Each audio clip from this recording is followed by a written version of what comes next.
A few months ago, I made a video about the Tiger 1 being 5.3. Some people claimed it was bad, so I wanted to see if that was correct. As it turns out, the Tiger 1 is a very capable tank, and you could even say it's overpowered in down tiers. There's another German tank in a similar position. The Panther D used to be 5.7, but was moved down to 5.3, just like the Tiger. It's arguably just as strong as the Tiger 1, if not stronger. The frontal armor is generally more effective, with the caveat that you can't angle it. Mobility and firepower are also better, but the turret traverse is quite poor, like 6 degrees per second aced poor. It's practically a casemate at that point.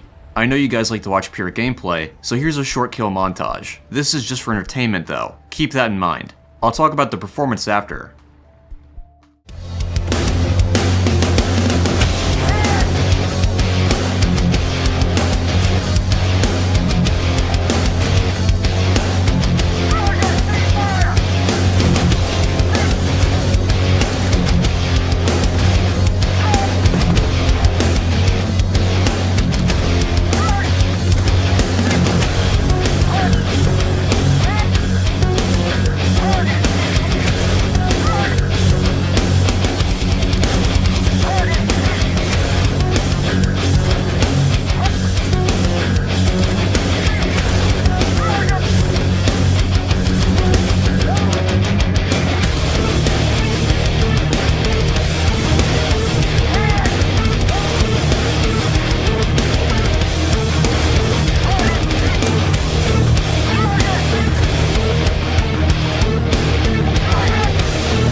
Things are pretty cut and dry with the Tiger video, but things are a bit more difficult this time around. Here are the stats. Not only did I have less kills overall, but my KD was noticeably lower. At 5.11, this KD is worse than when I played the 75 Jumbo, and is on par with the Tiger 2P. At 5.3, the Panther is incredibly capable, but there are some factors that limit its effectiveness. I know that everyone is expecting me to blame it on German teammates, and that definitely was part of it. When looking at players on each team, German players were usually newer. That being said, I think there are other things that have a much larger impact. As you might have noticed, matchmaking was not all favorable for me. This wasn't the case when I played the Tiger 1, so I'm not really sure what's causing it.